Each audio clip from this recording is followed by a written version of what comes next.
Olá, muito boa noite para todo mundo. Na semana passada, quando a comitiva saiu da ramada em transporte de boiada, a peonada já foi avisada e sabia que não daria para chegar na Fazenda Estrela do Norte antes do dia santo de guarda e recolhimento.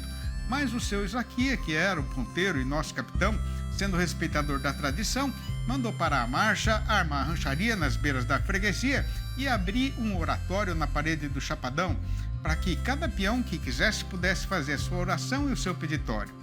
Pois estando então devidamente respeitada a fé dos crentes, a gente pega agora na função de fazer a contação de como foi a nossa viagem até chegar aqui nessas paragens, começando com a apresentação da prosa abrideira do dia. Esta empreitada de criar e engordar boiada e depois entrar numa negociada não é coisa para se resolver de supetão.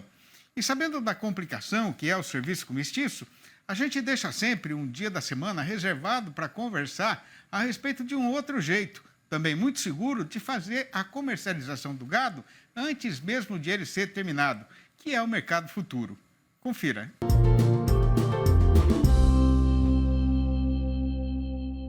Hoje eu estou aqui para traçar um breve panorama dos mercados de boi gordo e de milho. Bom, pelo lado do boi gordo foi uma semana muito travada de negócios. Desde meados da semana anterior, a gente já via um fluxo reduzido no mercado físico do boi gordo e nessa semana, com o feriado na sexta-feira, acabou deixando as negociações mais travadas ainda. Isso tem refletido nas escalas de abate dos frigoríficos paulistas, que reduziu e vem reduzindo. Possivelmente, essas escalas mais apertadas logo após o feriado devem alimentar alguma competição por boiadas terminadas e sustentar os preços aí na casa de 235. Outro ponto que chama a nossa atenção também é as exportações. A gente teve um recorde em janeiro, um recorde em fevereiro e possivelmente deve ter mais um recorde também de volume exportado para março. E para o milho, a gente teve uma semana bem calma de negócio, mas muito importante em relação a dados divulgados.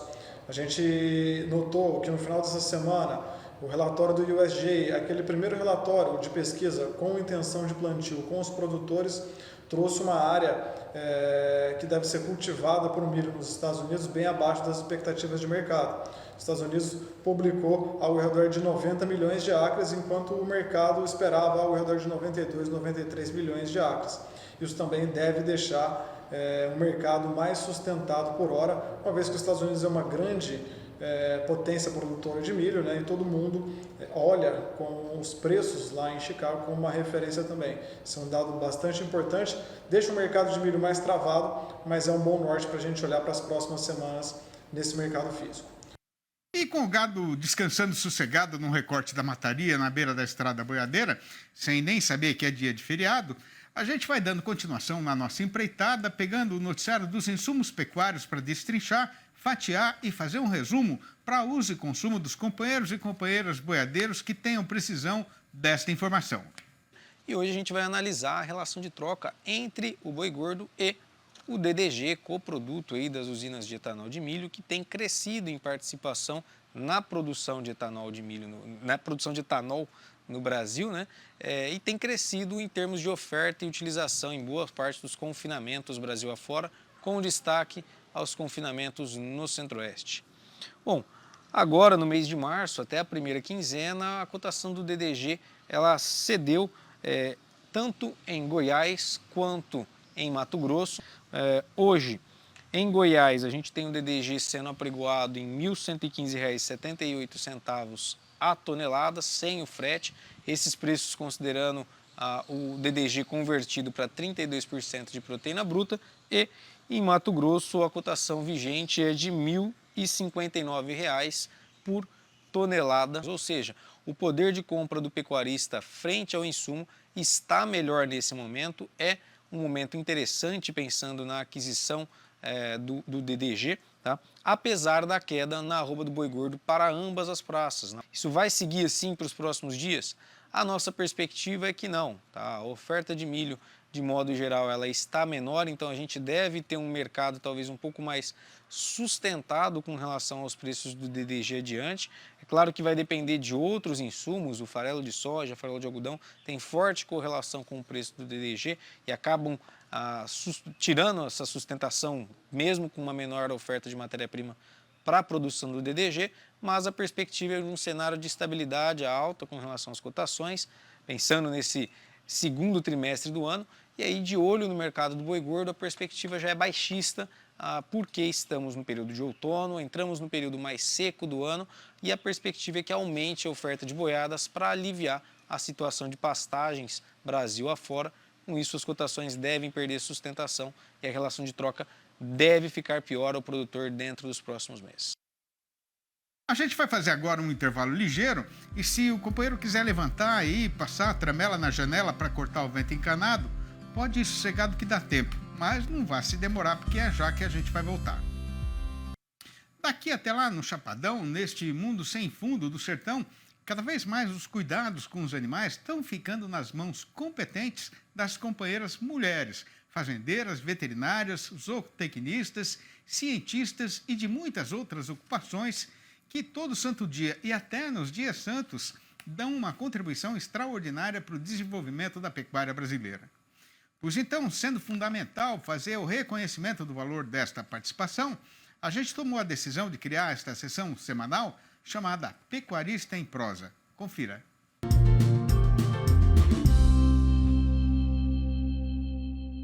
No Pecuarista em Prosa desta semana, eu converso com a pecuarista Edita Rafael, que é lá de Ivinhema, no Mato Grosso do Sul. Edi, muito obrigada por aceitar nosso convite. Oi, Flávia. Prazer estar aqui falando com vocês, né? Proseando. E vamos lá. A gente que agradece. Edi, há quanto tempo você está à frente dos negócios da fazenda? Conta pra gente um pouco da sua história. Então, sou produtora rural já tem 25 anos, né? Eu comecei a trabalhar com 20 anos, depois que eu perdi meu pai, né? Eu perdi meu pai em dezembro de 98, meu pai era produtor rural, nós temos uma propriedade aqui em Ivinhema, e aí com a perda dele eu assumi a direção da nossa propriedade, e aí comecei a cuidar, né? E já são aí 25 anos. Meu pai era casado, tinha 2 filhas, eu tenho uma irmã que é especial, e minha mãe na época decidiu que ela gostaria que eu cuidasse da propriedade, né? Então já são aí 25 anos dedicando e cuidando da nossa propriedade. E hoje você trabalha então com a pecuária de cria. E a gente sabe da importância de uma nutrição animal adequada, né? Quais que são os cuidados aí com o cuidado a pasto na sua propriedade? Então, a gente vem dando eu sempre falo que a gente vem dando sequência ao trabalho, né, do meu pai, né? Meu pai era pecuarista, então a gente seguiu na mesma linha, né? E foi uma etapa de muito aprendizado, né? Até hoje. E antes ele trabalhava com pecuária de machos engorda, e aí agora fazem 6 anos para cá que eu comecei a trabalhar com cria. E é uma experiência que a gente vem aprendendo dia a dia, né? Mas gosto muito, venho aprendendo bastante e a gente vem trabalhando ano a ano para tentar se superar aí, né? Índice, produtividade, enfim. Levar realmente a pecuária ali na ponta do lápis e tentando fazer a coisa sempre certa, né? É um legado aí que o seu pai deixou e agora vai de geração em geração, né? Como que você lida aí com o processo de sucessão familiar? A sucessão, eu tenho 2 filhos, eu tenho a Maria Luísa, de 18 anos, que faz medicina, tenho o João Pedro, de 16, que está fazendo ainda o colégio, né? Os 2 já não moram mais aqui na fazenda, porque eu moro na propriedade, né? Faz já 24 anos que a gente mora dentro da propriedade. E a sucessão com eles é um trabalho muito natural, porque eles moraram, né, comigo aqui. Eu Eles moraram, a Malu, 18 anos, morou 16, né? E o João, 15, que agora que eles foram estudar. Então, como meu pai fazia com a gente, eu faço com ele, né? Aquela sucessão de ensinar a gostar, né? Sair junto, andar, explicar, né? Cavalgar, mexer com gado, o dia a dia de uma propriedade, incluindo a família, já é uma sucessão, né? A gente já vai trabalhando eles para que eles também, além da profissão que eles escolherem, também cuidarem, né, do que a gente vai deixar para eles, né? Então, eu falo que ainda a sucessão ela é bem tranquila, né? Realmente ainda não está sendo feita assim para passar para eles, né? Porque eles ainda estão estudando, mas sempre acompanharam, sempre gostaram, sempre estiveram junto comigo, né? Então, eu acho que já é uma linha aí muito positiva para a sucessão. Exatamente, uma família aí que já é do meio da pecuária e vai seguir aí nesse legado aí que o seu pai deixou e vai de geração em geração. E nesse mês de março a gente celebra o Dia Internacional das Mulheres e você é um exemplo de gestão feminina. Além de exercer um cargo de liderança na fazenda, você é a primeira mulher a ocupar a presidência do sindicato rural da sua cidade, né? Uma grande responsabilidade. Conta pra gente um pouco mais desse seu trabalho. Então, eu conheci o sindicato rural em 2002, onde eu me tornei diretora, né? E aí, durante 12 anos, eu participei em vários cargos da diretoria, aprendi muita coisa. Na época, era uma diretoria exclusivamente de homens, mais velho que eu, né? E aí, em 2014, por uma decisão em conjunta com todos os diretores, eles me apoiaram para ser a primeira presidente do sindicato mulher aqui do nosso sindicato rural, né? O nosso sindicato são 2 municípios, Ivinhema e Novo Horizonte do Sul, porque é a extensão de base, né? E aí a gente começou um trabalho aí dentro da instituição como presidente, e em 2017 eu fui reeleita. Nesse meio do caminho, aí, em 2015, também fui convidada para ser diretora da Federação de Agricultura e Pecuária aqui do Mato Grosso do Sul. Então, também participava aqui em Ivinhema e Novo Horizonte do Sul como presidente, em Campo Grande como diretora da nossa federação, né, da FamaSul. E aí a gente pôde entender aí um pouco mais, né, de como funciona, né, o nosso produtor, as nossas capacitações, né, os nossos movimentos em prol, né, à pecuária, à agricultura, ao setor, enfim, tudo isso, né, e é muito aprendizado, né, igual eu falei, a gente está sempre seguindo nessa linha, né, de participar e aprender, né, com tudo que a gente tem oportunidade. E é importante também a gente destacar que as mulheres cada vez mais presentes aí no setor, em cargos de liderança e na presidência aí também do sindicato rural, como aí na sua cidade, né? Um grande exemplo e parabéns pelo seu trabalho, viu, Edi? Obrigada. É um prazer participar, né, dessas entidades que representam o nosso setor, né? E um prazer ter sido a primeira presidente aqui, e eu falo que é sempre positivo, porque eu acho que a gente consegue abrir caminho para novas mulheres que também têm um interesse, né? Elas vão vendo que a gente esteve lá, participou, e aí elas também vão querendo participar, e assim vai aumentando o número de mulheres, né? Isso é muito gratificante. É muita responsabilidade, mas é muito gratificante. A gente agradece a sua participação e parabéns pelo seu trabalho à frente da sua fazenda e do Sindicato Rural. E esse foi o nosso Pecuarista em Prosa de hoje. Até a próxima! Em quanto tempo foi cumprindo o seu roteiro costumeiro de apostar a corrida com o cavalo rei dos parelheiros para ficar provando que dos dois ele é o mais ligeiro? O nosso serviço novidadeiro foi avançando, de modo então que 2/3 da jornada já foram vencidos e a precisão agora é de fazer uma rápida parada. Mas é já que a gente vai voltar para enfrentar o trecho derradeiro. Aguarde. Os companheiros e companheiras fazendeiros do Brasil inteiro têm perfeita sabedência de que um dos piores problemas da pecuária nacional é a degradação das áreas de pastagem, né? Numa conta ligeira, as medidas desta imensa trapeira variam entre 80 milhões e 100 milhões de hectares com algum nível de perda da fertilidade natural, o que representa um gigantesco prejuízo para a produtividade e para a lucratividade da nossa atividade. Por outro lado, também não é novidade para ninguém que a solução para esta consumição é a integração da criação de gado com a lavoura e com o plantio de árvores para a exploração comercial. Mas este sistema de produção pode variar conforme a condição particular de cada região e de cada propriedade. E, para garantir o melhor resultado, o requerimento é de plantar a variedade de capim mais indicada para cada situação.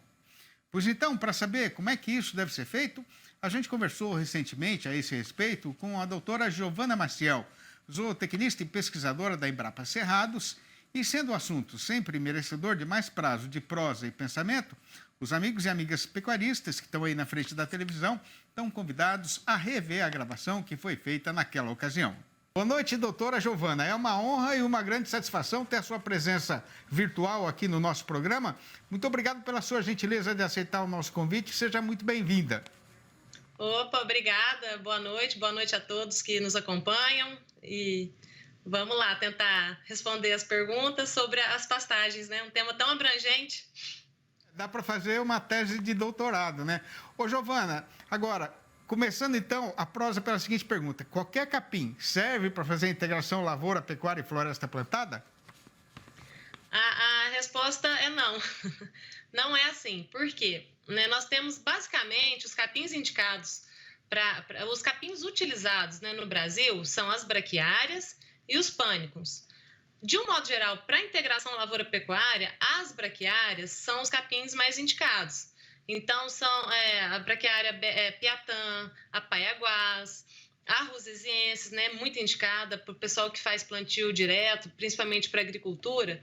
Então, eles usam muito a braquiária rosiziensis porque ela é um material macio, é fácil, a gente fala que ela tem uma boa plantabilidade, é fácil da plantadeira vir plantando ali naquela palha, porque ela é uma palha muito macia. Se você está pensando em pasto, formar um pasto após o estabelecimento desse capim, né, que foi plantado para a integração lavoura-pecuária, a gente indica outras braquiárias, né, porque tem uma longevidade maior. A rosiziensis, ela não é tão longeva, né, ela não aguenta muito o pastoreio, o pisoteio, então ela morre logo. Mas, para plantio direto, é um material assim indicado. Então, as braquiárias, de um modo geral, são mais utilizadas, né? Agora, Giovana, se por acaso tiver aí na frente da televisão algum companheiro fazendeiro que ainda não tenha perfeito conhecimento, né? Quais são, basicamente, os 4 modelos de integração que estão sendo usados no Brasil hoje? Eu diria assim, eu não vou definir modelo específico, mas assim, um modelo bastante utilizado, né, a gente chama de Santa Fé, que é a integração do milho com capim. Então, a ideia, se for possível na propriedade, né, se tiver onde que essa propriedade está localizada, o regime de chuva, a gente tem que prestar muita atenção no regime de chuva. Se for possível, o ideal é plantar soja o mais cedo possível, uma soja precoce, colher ela cedo, em janeiro, plantar o milho safrinha e aí junto com o capim. Então, você vai ter 3 safras na propriedade, a de soja, a de milho e a de boi, né? Que vai usar ali na entre-safra, vai usar esse pasto. Ou então, você vai usar essa palhada para plantio direto. Então, você vai usar a sua área por o mais tempo possível. Pode-se também plantar o capim após a colheita do milho. É uma estratégia. Quem não quer a concorrência do capim ali com milho, o capim pode, por vezes, atrapalhar a colheita do milho, então colhe-se o milho e depois semeia-se o capim. É uma estratégia, desde que tenha chuva ainda, um pouquinho de chuva para estabelecer esse capim aí após a colheita do milho, né? Então, é uma estratégia também. Principalmente para quem planta milho para silagem. O plantio eu diria que 100% do milho plantado para silagem, ele deveria ser consorciado com capim, porque colhe-se esse milho mais cedo, né, no ponto aí para fazer silagem, e ainda tem chuva. Então, assim, o que acontece? Vai ter uma pastagem melhor, um capim melhor estabelecido aí após a colheita desse milho. Então, é um sistema aí bastante utilizado. Existem outros sistemas, né, como, por exemplo, o sistema em que se planta capins de porte alto, que são os pânicos. É um sistema para um grupo aí de produtores que tem mais tecnologia. Né? Ele vai ter que usar subdoses de herbicida para controlar o crescimento desse capim de porte alto, porque senão ele vai competir muito com a cultura, né? E aí atrapalha a produção agrícola. A gente não quer que ninguém atrapalhe ninguém. Né? Então, para produtores mais tecnificados, o uso dos capins do gênero pânico, lá o mombaça, zuri, né? Esses capins de porte alto, eles podem ser usados, mas ele exige aí uma sabedoria com relação ao uso dos herbicidas, né? Uma subdose, a gente não pode matar o capim, a gente só vai dar uma subdose para o capim diminuir o seu desenvolvimento e não atrapalhar a produção agrícola. Outro sistema que tem se utilizado lá no Mato Grosso é um pasto que está ali estabelecido, né, produção ruim, degradado. Então, se corrige essa área com o calcário, né, corrige a acidez, e aí faz um plantio direto nessa área, né, sem preparar. Né? Os pesquisadores denominaram esse sistema aí de Sistema São Mateus. Então, se planta a soja ali, e depois essa área, a soja dá uma melhorada nessa área, né? O cultivo aí dos grãos melhora a área, porque entra mais adubo. Se for uma leguminosa, tem a questão da fixação biológica do nitrogênio, né? Ela causa uma melhoria ali. E aí, na sequência, depois vem com milho com capim, ou então só com capim, conforme a gente fala assim, não dá para a gente dar uma receita de bolo, né? O sistema ideal para cada tipo, porque cada propriedade tem um maquinário diferente, tem uma tecnologia diferente, tem um clima diferente, né? Então, a gente tem que se atentar a todas essas condições para se adequar, para adequar o sistema à propriedade, né? A verdade é essa. Isso, mais ou menos isso que eu ia te perguntar agora, né? Depois de definir o modelo de integração que vai ser usado na sua propriedade, né? O que é que o companheiro fazendeiro tem de levar em conta para escolher, então, o melhor capim para aquela condição? Então, a escolha do capim, ela vai variar em função do quê? Que tipo de tecnologia que o produtor está disposto a usar? Alta, média ou baixa? Ele vai adubar? Que tipo de animal que vai pastejar aquilo ali? É cria? É vaca? É recria? É terminação? Então, para cada situação, né, nós temos capins indicados. Vamos falar aqui de vaca, né? Nossas vacas, que no meu ponto de vista, elas são muito, como que eu digo, negligenciadas, né? Elas são mal manejadas, né? Elas poderiam parir melhor, parir bezerros mais pesados, parir mais bezerros, né? E a gente aumentaria, então, a oferta de bezerro, né, no mercado de qualidade, bezerros de qualidade.